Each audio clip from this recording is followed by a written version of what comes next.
Alright, so today I got a property that's 1960s.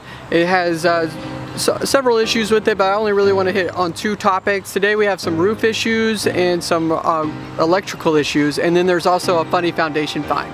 Let's go check them out. One of the first things I like to do whenever I come up to a roof is I actually like to pull up on the shingles a little bit to kind of feel their integrity. And then also I like to look underneath it to see if I can see the felt paper. This condition is actually pretty unique. This one's a 2-layer roof. I don't see that often. I know a lot of other inspectors do, but I guess just in Houston we're pretty good at removing all the shingles. A 2-layer roof is actually allowed, but it reduces the life expectancy of your new roof. Alright, so let's go look at the roof issues.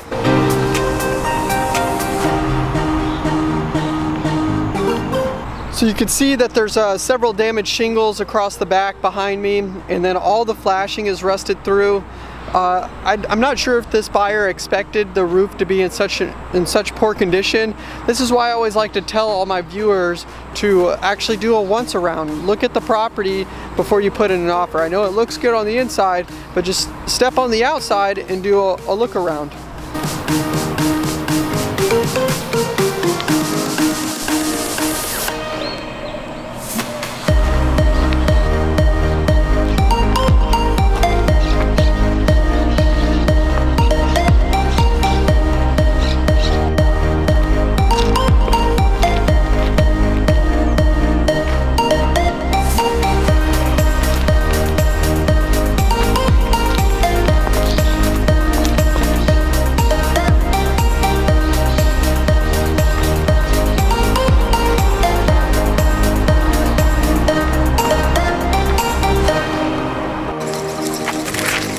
Alright, so one of the biggest issues that we have with this roof is there's no ventilation. And I know that's one of the main reasons why we have so much damage across it.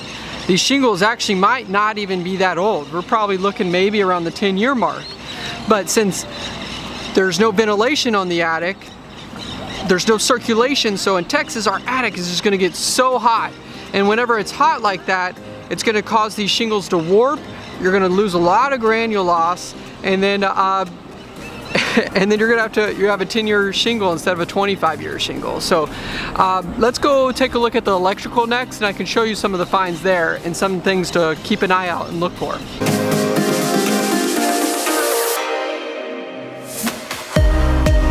Alright, for any of my experienced home inspectors, we already know what this is. This is a Federal Pacific panel box. This is a company that went out of business a while back because of known deficiencies with their product.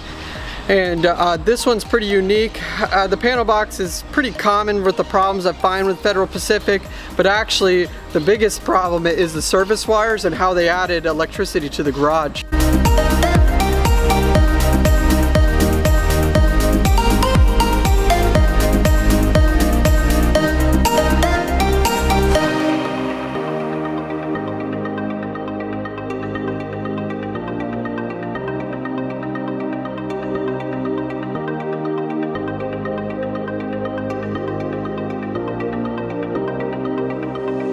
So for my crazy garage find, what they did is they took these electrical wires, they spliced them out of the panel box, ran them up high, and sent them over to the garage. These wires are not protected, they're too low, anyone can touch them, and I'm a short guy, so since I can easily grab them, you know that this is a safety issue. And then the next item is the service entrance wires that carry even more electricity, or even close to the ground too, that I can easily touch as well. They're too low, the mast is too low, and they asked if this is the city's responsibility.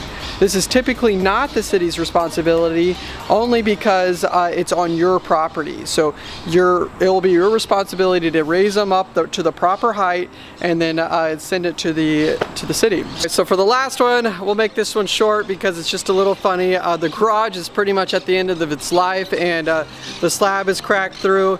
These are just more of just fun images to look at.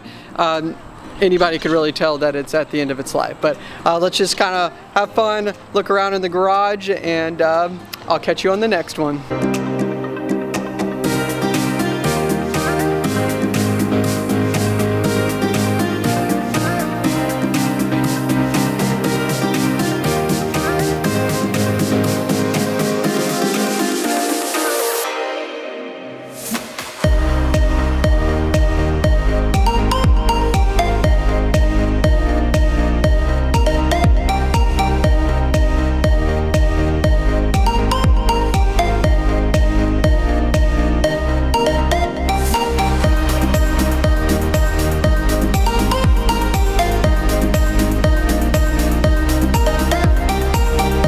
All right, so that's some great finds with Chris with the action. You know, let's have fun with this one. I want you to actually list all the deficiencies that you just saw with that garage.